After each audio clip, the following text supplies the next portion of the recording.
right, and we're back for another episode of the Sports Department Podcast with Justin Valentovic, Jesse Norman, Stephen Clark, and Stephen Bologna, and we are finally here, the end of the longest NFL season in the books, and we have a Super Bowl champion. That is the LA Rams beating the Cincinnati Bengals 23-20 in a relatively good Super Bowl. Came down to the wire, so that was at least entertaining in that regard.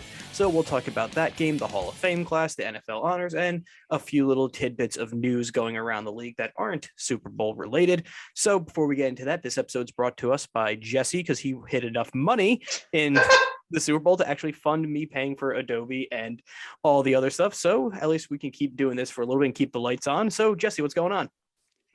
Hey man, I'm feeling pretty good. On August 27th, I decided that the Los Angeles Rams were winning the Super Bowl. And by God, they did it. They did it. I thought we actually had a sponsor. I know. No, I was excited. Yeah, I was waiting for like freaking like Johnny's Wings or something. Manscaped. Yeah. Brother Bruno's. What are the wipes you wipe on your willy? Dude wipes, right? Something like that. Yeah. You know, Jesse wins $1,600. Target. I win $3.75 essentially. So we all made money on the Super Bowl. But Steve, what's up? I didn't. I didn't put any money down to make. So you didn't lose any either. Nice. There you go. Yeah. Football. It's funny. season's I over. asked Jesse for Sucks. gambling advice, mind you. I made $3.75. He made $1,600. So he withheld some information.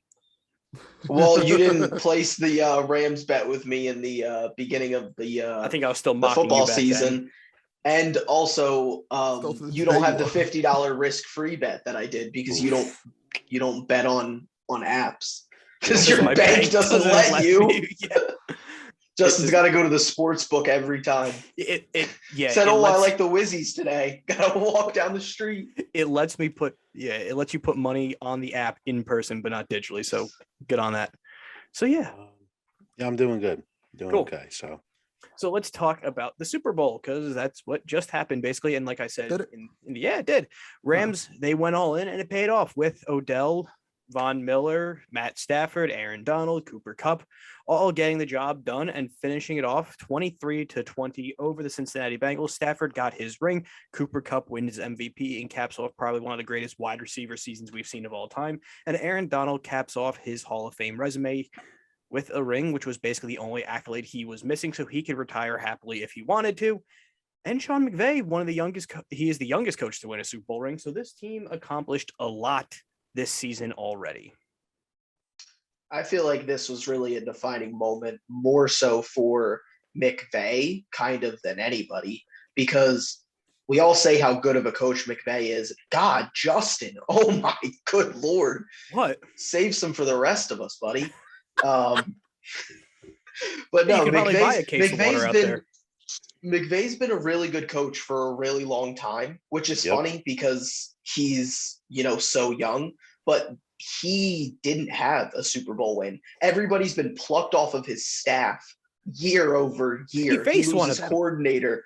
Yeah, he loses coordinator after coordinator after coordinator, and he constantly has to retool his coaching staff. And everybody knows how good of a coach he is. But we wondered what was, when he was going to get back to the Super Bowl and if he was going to be able to win a Super Bowl, because winning a Super Bowl is very hard. Only one team does it every year.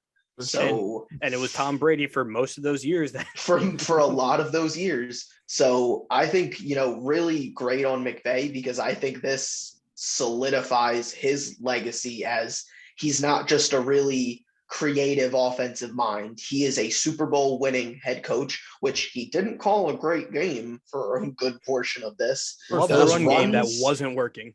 Yeah. The run game was not working. The longest rush of the day they had was 8 yards. But when it mattered most, when they needed one drive to score a touchdown with backups and Division III college receivers, besides Cooper Kupp, they did it. Yeah, I mean, there's not a lot to say. I mean, it was a tough game. It was a good game, first of all. It capped the perfect end to this season, this playoffs as a whole, because this was probably one of the most entertaining playoffs, in general, that I've witnessed watching football. And it capped it off really nicely. It came down to, the second to last drive with the Bengals 4th and 1, and they didn't convert. Aaron Donald makes a big play, and, the defense made a big stand at the end. That's what you hope for in a Super Bowl. It comes down to that last play, and obviously the kneel, but we're not going to talk about whatever. That's garbage. But it comes down to that last play, and that's what you want in a Super Bowl. It was looking the Bengals' way, especially from the second half on. Like once they got like the touchdown, I know it was a penalty of face mask, but they didn't call that. And then you got the interception the next play. I mean, Bengals were looking like, they had the momentum going here. And for a while too, it looked like the Rams were going to start running away with it because early on, Odell, came out, scored the first touchdown. That's how I won my $3. If Odell doesn't go down, well, that's the thing. This is a different game. When he went, they had no answer for him. He was on pace for like 10 catches, 100 yards, and who knows how many touchdowns at that point. Yeah. And then when he went down with, now we know, a torn ACL and a non-contact injury, the Rams stalled out for basically a quarter and a half at that point, because that was second quarter he went down. They really didn't pick it up until mid-second quarter, start of the fourth at that point. And that's when the Bengals started getting all the momentum going. It's like, okay, maybe they can actually do it. But then when they needed them most, Cooper Kupp and Matt Stafford, they put on a show. Literally, the final drive that capped off, which would have been the game, which essentially turned into the game-winning touchdown, Cooper Kupp converted 3-4 first downs, and literally everyone knew they were just going to him. And now we see it on Twitter, the awesome angle of Matt Stafford's no-look pass to Cooper Kupp across the middle, and it was just big-time players making big-time plays. Yeah, great game. I don't know what else to really say. A couple takeaways on. It is kind of sad that once the Rams won, not really so much now, but no one was really giving credit to the Rams. Everyone, the refs gave them the Super Bowl. So all it is, this is all the refs. They gave them the Super Bowl. But the refs missed that OPI call, and I think that's bigger than anything. Yeah, no, there was not a peep about that. Everything was the big third down holding call on Cooper Kupp. The refs handed the Rams the championship, and I get it. It was a bad call, but no one wants to talk about the missed call in the first play of the third quarter. On the other hand, I know the offensive line was terrible, but Burrow didn't really live up to the moment. I felt he missed a lot of throws. The touchdown, like we said, the OPI, and then the one deep bomb to Jamar Chase was just an insane catch. And really with Chase, that was the only significant time I can remember him making impact. Because other than that, it was a lot of Tyler Boyd and T. Higgins in this game. I'm not saying, but also on the flip side, Jalen Ramsey didn't have the greatest game. Like he was hot and cold. He was hot and cold in this game.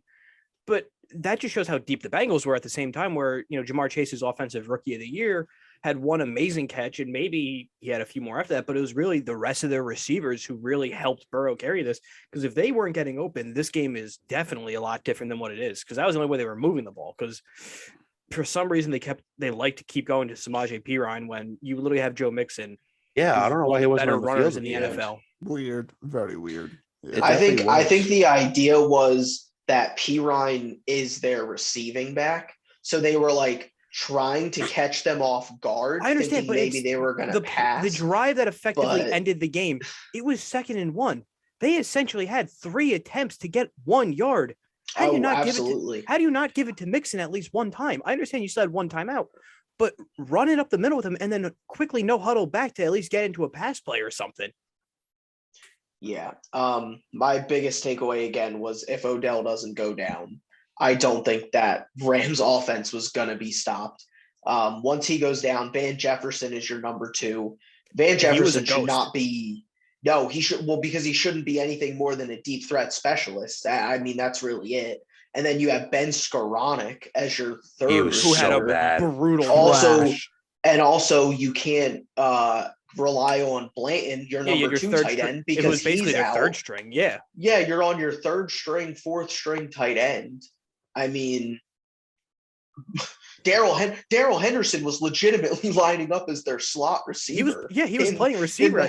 He was probably their number 2 receiver in that second half. And they had to keep throwing it because Cam Akers couldn't get anything going just because the Bengals run defense was pretty good. Insane, yeah. And also the Bengals run defense has been good the entire year. And it's what's made them so good. And you know what the biggest play for the Rams is too? That was actually an incomplete pass, was the Cooper Kupp Philly special attempt to Matt Stafford, where if Stafford had caught that, I think it was either Bates or Bell or one of their safeties. They both hit pretty hard. Stafford would have been leveled. And if he gets hit hard there, that changes his game entirely. Like I understand running that play in the end zone because there's not, once you catch the ball, you're in the end zone, the play's dead, you can't hit him. In the open field, it's fair game once you catch it. Why are you running that with your quarterback? It's kind of stupid. Yeah. Yeah. Yeah. I mean, Bengals got to obviously go offensive line in the offseason, and they need to sign. They're going to. They need to sign. They got all seven picks should be offensive linemen. Here they go. Jonah Williams, kick inside to guard. Go out, throw an obscene amount of money at Teron Armstead. Honestly, like you need go and get Teron Armstead, and then draft another guard. And honestly, you're probably fine at that point. They should really go after Brandon Sheriff, who's probably out of Washington, if we're being honest. Yeah. I'm not even trying to take a shot at Steve. Like it seems like that's what's going to happen. If they can get, Teron Armstead and Brandon Sheriff and fixes your left side, fixes your right side interior, you can patchwork with a tackle and a left guard for the most part. And that's still better than anything Burrow had. And that's more evident that look at the last play of the game. Aaron Donald was practically in the backfield by the time Joe Burrow was getting the ball. He got off the blind so quick and into the backfield. Quinn Spain didn't even know what happened at that point. And that should literally be, hey, Bengals, get an offensive line. It did feel like the Bengals offensive line held up really well in those first two quarters. And then the second half. But eventually something's going to give. When you have Aaron Donald, it's going to give eventually. And it gave at the wrong time to end the game. Well, the other thing I noticed too, that the Bengals ran a lot of, which I noticed they ran a lot against Patrick Mahomes, was they ran a delayed spy who will blitz eventually. Stafford's not the running threat that Mahomes is. So instead of rushing 4, they were rushing 3 and then having a delayed 4th go in. If you're delaying that, Stafford has 4 or 5 seconds in a clean pocket. Like you're just giving time to develop. And Stafford's not running out. He's not going to all of a sudden break off a 25-yard run, Josh Allen, Patrick Mahomes, Lamar Jackson style. I felt like the Rams defense wasn't really adjusting to playing just a pocket quarterback. I think that's really interesting. I mean, that's what Hendrickson thrived in those couple games. But if it's not working, you probably should go away from it. And, we say it all the time, like, oh, that team will be back. They'll be back in the Super Bowl. Like, look at the Chiefs. They've been back twice. Know. And exactly, Dan Marino got their same kind of time frame as Joe Burrow. I think in his second or third year, he never went back. Cam Newton in Carolina. Look at Russell Wilson. 15-1. Those two, they've never been back. Aaron Rodgers hasn't been back in 10 years. And, you look at the AFC. Yeah, you look at the AFC. The Bills and Chiefs are still there. Who knows what the Broncos do at quarterback? The Steelers, as long as Tomlin's there, they're going to be competitive. The Ravens will probably be good again. The Colts are a QB away. The Browns still have a good roster on paper if they figure it out. It's like the Bengals, I don't necessarily they can be a good team for the next few years as long as they can keep Joe Burrow upright and healthy. But it's going to be really tough for them to get back because their run this year lined up perfectly. And who they took out. It's all about runs every year. I mean, that's why it's so tough. And I hate when, people are like, oh, it's championship or bust. It's this or bust. Like winning a championship, so much goes into it. And the Rams pushed all their chips to the middle of the table. And thank God for them. But honestly, if they didn't win, would we have all viewed it as a loss? I don't think we should. Like if they don't win another Super Bowl again, I don't think it matters. No, they got their championship. Once you get one, it pays off. And it's amazing because Les Snead started with the Rams back in St. Louis, and his first major deal was trading away the second overall pick to the football team, to the Commanders now for RG3 and all those picks. And look how the complete philosophy changed where he was burned by most of those picks. Because most of them didn't last that long to begin with. It went from, okay, we're going to get draft picks, build it through the draft to we're giving up these draft picks for pure assets that we know who are proven. And look, it paid off this way. The Rams played basketball and baseball while everybody else played football. It's like the Bucks. They flipped assets. Nobody in the NFL wants to flip assets. And honestly, like everybody's like, oh, everybody's so worried about flipping assets. But like you see in the MLB and the NBA, star players get flipped every year. And the Rams were just like, oh, your star is disgruntled? Yeah, we'll move them to Los Angeles where it's 70 degrees every day and everybody's famous and beautiful. Bucks did it sort of and they're last going year. to love it here. Rams did it this year. maybe this will be the trend. And honestly, I hope the Colts do it, because let's do that, because it shows that if you can get a proven asset, they'll play and they can at least produce to some level for you. Everyone thought Von Miller was burnt out. He had like a sack and a half or 2 sacks in the Super Bowl, and he was productive throughout his entire time as a Ram. Look at Odell, even though they didn't have to necessarily trade for him, he was still better than anything he ever produced in Cleveland. Yeah. And I mean, you can hit on those draft picks. That's the thing. Like, people value draft picks so much, but also those draft picks can stink. The Packers, like, case in point, the Packers spent a first-round pick on Jordan Love. They traded up for Jordan Love. Now there's reports coming out, if they trade him, they want back a 6th-round pick. The depreciation is insane. What is, like, the depreciation value if your first-round pick doesn't hit is insane. Why, at this point, why would I use a first-round pick if I can go and get a legitimate starter? Look, the Chiefs last year, why use a first-round pick when I could just go get Orlando Brown, who I know is a stud? Yeah. So if 2 of the rumors going into the game, coming out of the game, were Sean McVay, if he were to win, could step away and go to TV, and Aaron Donald could retire from football altogether. Are we buying either of those rumors? I'm buying one. McVay, I buy the Donald one. I buy the Donald one. Yeah. 100%. I buy the Donald one, that he's thinking about it. McVay will not walk away from coaching. He likes football too much. I agree. TV, he'd be great at TV, but it wouldn't be enough of a grind for him. And it's insane too. You know what it is Handsome. too?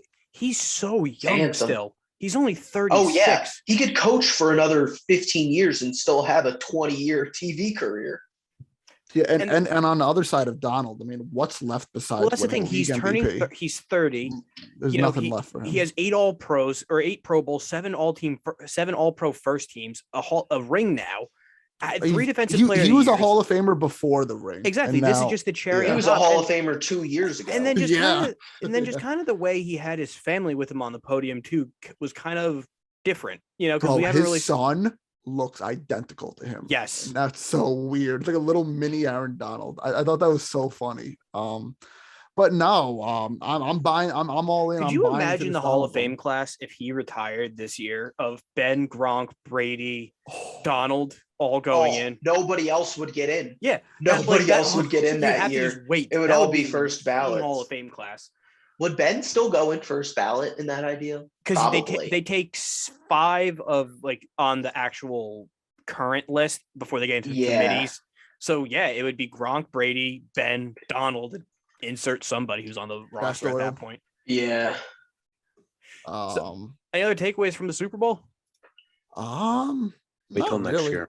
Halftime show was cool. Halftime show was good. It was a weird stage setup though. How half of it was only facing one side of the stadium though. Like, I get like what they were going Compton, for. Yeah. No, I understand, but like how only like one side of the stadium could actually one see side it. of the stadium could see I it. get that, I would imagine they had it up on the jumbo. No, I understand, but it's like paid $50K for a ticket there, and you can't. See that. For sure, and you can't see half. Commercials were better than last year. Still not great, but better than last year. I'm just over the like really heart pulling ones. It's like I don't come to the Super Bowl to like have my like heart played with for like a Chevy. I don't care. I don't remember any like Budweiser horse. I don't remember any Ford commercials seriously. really. What'd you say, Justin? Like, I don't remember any like Ford truck commercials that gave me either like a seizure or like went to like natural disaster to someone driving away in a truck or something. All I know was Peyton Manning and Jimmy Butler shared a commercial, and that made me very happy. So apparently, the floating QR code, it boosted Coinbase from 184th ranked app like sales wise to number 2 overnight. So I guess it worked. Insane. It worked. Well, it worked. Needed to because they spent like $7 million on them. And the young LeBron one was cool. The what? The young LeBron one. The LeBron one was cool. That was cool. Yeah. Yeah. So don't trade for Westbrook. That was funny. All right. So let's talk about, which typically is the night before, but this year it was on Thursday night, and that is the NFL Honors and Hall of Fame class being revealed. So the awards winners were Rodgers winning MVP, TJ Watt winning Defensive Player of the Year, Cooper Kupp winning Offensive Player of the Year, Jamar Chase winning Offensive Rookie, Micah Parsons winning Defensive Rookie, and Mike Vrabel winning Coach of the Year. Any of them you guys want to talk about, agree or disagree with? I agree on almost all of them. I think all the player ones they got right. I don't know if this is me being a Titan hater. I don't think it's me being a Titan hater, but It is. I think Zach Taylor should have won Coach of the Year. Well, but the thing is too with Vrabel, these awards are given out or voted on, and they have to be submitted regular after season. week 17, Yeah. going into the postseason. Bengals won the division. You still. mean week But- 18, Justin? Yeah, you whatever. silly goose. But at the Bengals time, won the though, division. They were crap the last. I don't Vrabel had know to play how with many 90 years. players and still got the number 1 seed. Yeah, As but much as I hate that they've man been and hate that consistently team. making the playoffs is the thing with the Titans. They've been consistently good. They made the And AFC losing in the Championship 2 playoffs. years ago. Yeah, but What? they did lose Henry. If he doesn't And lose AJ Brown and Julio Henry, for an extended period of time. Yeah, They did lose them. if too. he doesn't lose Derrick Henry, I think Henry is the biggest one. If he doesn't lose I agree. Henry and they're still the 1 seed, he doesn't win it.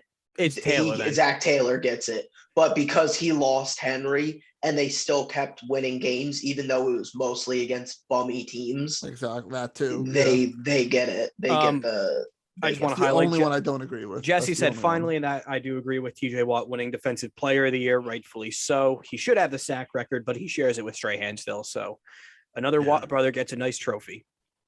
That is true. Yeah. It would And, have everything been a else, I travesty mean, if he never won this award. When do you Honestly. think Derek wins? It would be- something? He already his won. only shot is Walter Payton Man of the Year. That's He's his winning. only I was shot. gonna not while Cam Hayward's still around. That man donates so many turkeys. My God. Mm. Good for Whitworth too to win that. That's another. Oh, that's a Oh, I good way to forgot He's got to about go. that. retire too. Yeah. Big He's gotta wit. retire. Oh, That was a he's, nice- he's got to retire. He already Honestly, said he is. That was He's a a nice Hall little- of That was a Famer. nice swan That's song. I was for him. about to say that's another one thrown into the Hall of Fame class right You there. know who else now too? Because he came back. Weddle. Minka. Weddle. Well, yeah, Weddle Weddle's came run back. of literally coming back, playing 3 games, and winning a Super Bowl, and also he was calling the defensive Tore his plays in the pec. Super Didn't Bowl. tear Yeah, he tore his pec Tore like in his like the pec, second yeah. quarter and finished the game. Man, Yeah, what a that's legend. that's probably a Hall of Famer too. He was out of Yeah. he was out of the league for Yeah. 2 years. He was playing pickup Yep. basketball at LA Wow. Fitness, and then came back and won a Super Bowl. Wow. It was But weird no, seeing him wear number 20 though. That Yeah, I didn't like that. No, I agree with all the other honors awards though. Yeah. Yeah. All right, and then the Hall of Dude. Fame class was Tony Baselli, Leroy Butler, Sam Mills, Richard Seymour, Bryant Young, Cliff Branch, Art McNally for a referee, and then Dick Vermeil. So the Jaguars finally got I don't a Hall know of any of Famer. these people. I know like 3 or 4. Sam Mills, he's a local guy, which is kind of cool. Yeah, Well, he's a yeah, deep- we deep- never seen deep any of these replay. guys play. Yeah. Uh, More so snubs. Andre Johnson, not a first ballot Hall of Famer. Torrey Holt still not looking in and still looking on the outside looking in. And Devin Hester didn't Hester, get in on the first best ballot. And returner Reggie, of all time. and Reggie Wayne is Yep. still out of the Hall of And Fame. Reggie. So, That's 2 years gotta in a row want- now. They for always Reggie. make the receivers wait. It's a thing now. but also like They always look at, make them look wait. at the greatest show on turf, right? Dick Vermeil just got in. Orlando Pace is in. Kurt Warner's in. Marshall Fox and Isaac Bruce is in. Literally, Torrey Holt is the only significant piece on that offense that still has yet to get into the Hall of Fame. Stupid. Yeah, and they'll wait and they'll wait and wait. This and is his wait, second and year they'll too, eventually- right? They'll wait. Yeah, he's they'll been eventually eligible. put him in. No, They'll he's prob- been eligible Oh, for a while. Yeah. Yeah, because it's 5 years post retirement. Man, Torrey and Holt he retired. Let me He look. retired in like He retired latest in 09. 2010. I So was gonna it's say been 21. I was okay. Yeah. he's yeah. 7. He still has 8 years of eligibility, but it's been 7 years of Ooh. Wow. he should Maybe get they'll in. put him in one of the down years. 7-time Pro Bowler, first team All Pro, second team All Pro, 2-time receiving yards leader, receptions leader, all 2000 All Decades team. He should get into the Hall of Fame. Like he He made an should. all decades team. Come Yeah. on. exactly. You make an all decades team, you're probably a Hall of Famer. So it's Pat- more so Pat about McAfee. it's more so about the snubs rather than who got in. The, You know, I the- can't speak to Cliff Branch, Bryant Young, Richard Seymour, Leroy Butler, Tony Baselli. Can't really speak to any of that. But Baselli one annoys me just because as he, a his career is so short. That's Hey, the what- thing. what's well cool as is a he's- Washington fan, Oh boy. easy. No, well, Washington's Joe Jacoby has been on the ballot for so many Mhm. years. More All Pros, and more Super Bowl rings than Baselli. I don't know. It's just like the issue with the NFL Hall of Fame is that the classes that go in are so small. That's where Yeah. I would almost kind of prefer similar to what baseball does, where it's just whoever hits the threshold, you get put in. You know, you can have a class of either one person or, I hate that though. but I would I rather hate it the class of be. one person. No, I understand. I mean, they should set a floor if we're being honest, but it shouldn't be here's your 5, that's it. You know, make it a little bit bigger, please, just because you have, I feel like in football especially, you have so many people now who are backlogged and not in the Hall of Fame.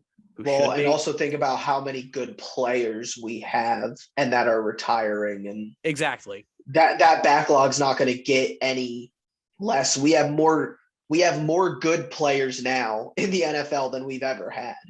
We have more Hall of Famers probably playing now than ever before. The only cool thing with Baselli going is that he's the first Jacksonville Jaguar to be a Hall of Famer. And I think Sam Mills is the first Panther associated player to go into the Hall of Fame. I mean, obviously, you have Reggie White technically.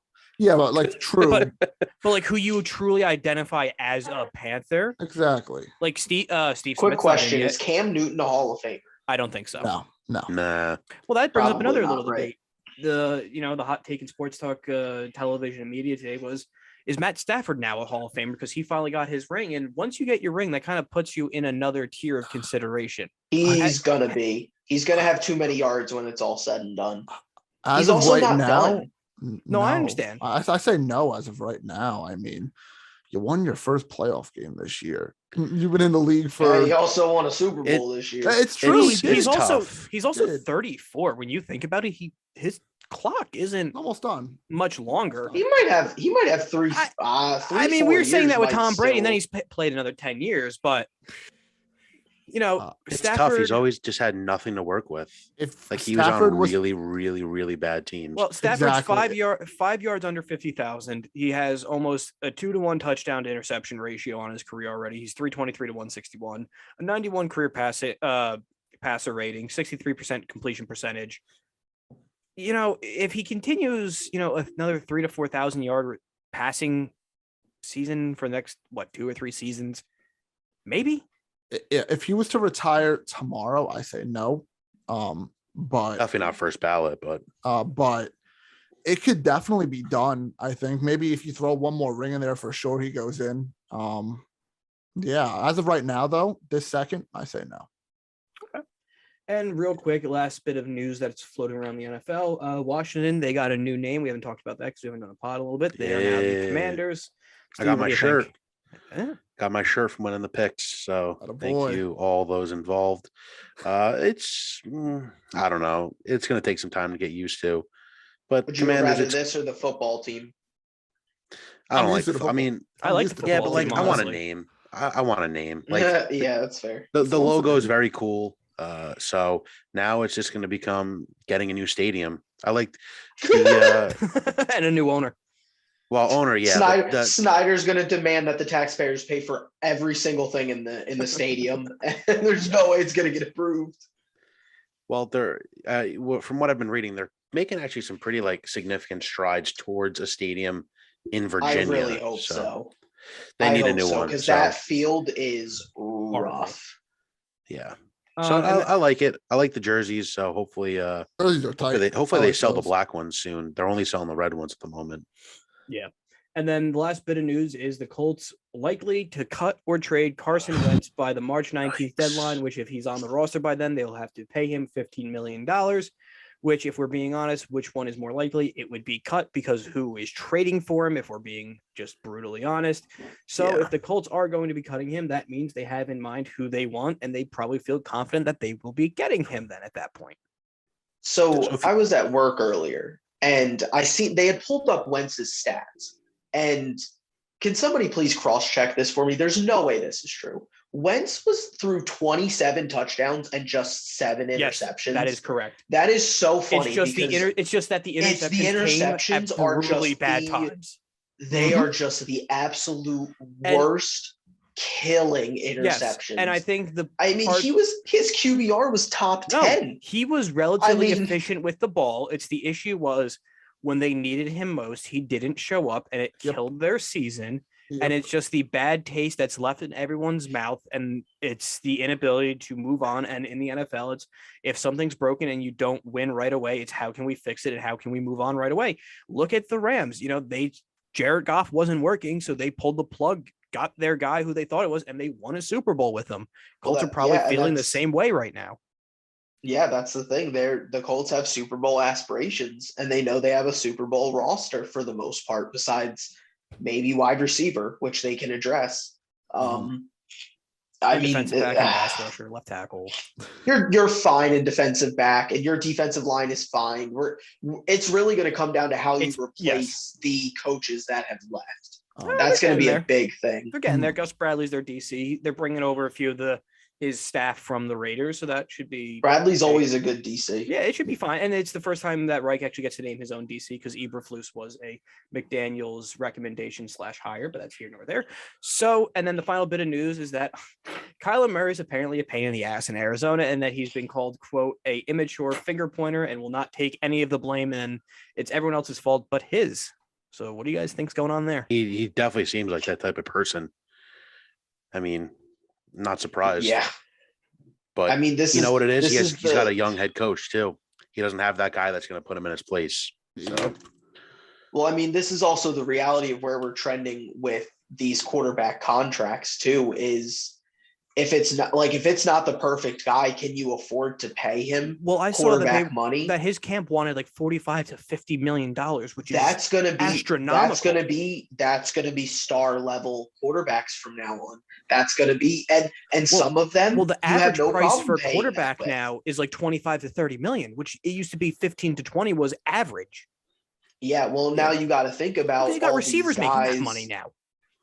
Yeah, well, you got to think about these guys that are going to be coming up that you don't know if you want to pay that much money, and they're going to be expecting that much money, like Kyler Murray. Baker Mayfield is one that's been thrown around a lot. Lamar Jackson. Lamar Jackson, how much do you want to actually pay him before he's like actually, won anything? Joe Burrow in 2 years or a year. Start working on that extension, honestly. Yeah. Well, and then you got to think about like, okay, what are the Chargers going to give Herbert? Like, how much is this? And then Raiders you have those veteran guys seem to be committing to Carr. It seems like I saw he wants 35 a year. Wilson, yeah, and at that point, that's what a above average quarterback runs you at this point is 35 million plus. So, are you ready to pay for that? Or $35 million gets you probably two really good corners. That's 1/8 of the salary cap, I think. Like, I think the salary cap is like 240 million. Yeah. And that's why the formula at this point, for the most part, is have a really veteran quarterback who doesn't take up that much cap space so you can make a run, or have a really young quarterback on a rookie contract. That way you can fill out your roster. Yeah. Well, that wraps up the NFL regular season. Rams are the champions. Can't believe it, but we're only 2 weeks away from the combine. So maybe the first mock then, maybe. We'll see. Yeah, I'll do. Yeah, we definitely want to get one probably going after combine. So, but we'll definitely talk about the NFL offseason throughout the offseason. Baseball, they're still having their pissing match, no closer to starting. The All-Star breaks this weekend, so that's cool. And then there's a wrestling pay-per-view. So, Clark, when we get to all these podcasts, and if we do, what are we going to be talking about? And when are they coming out, you think? Or where can people watch them? Or listen? I don't know. I was waiting you to say, I don't know. I know. Yeah, Jesse's favorite. They're going to Saudi Arabia this weekend, so we're gonna do a podcast. Blood money. Blood money talks better than any money.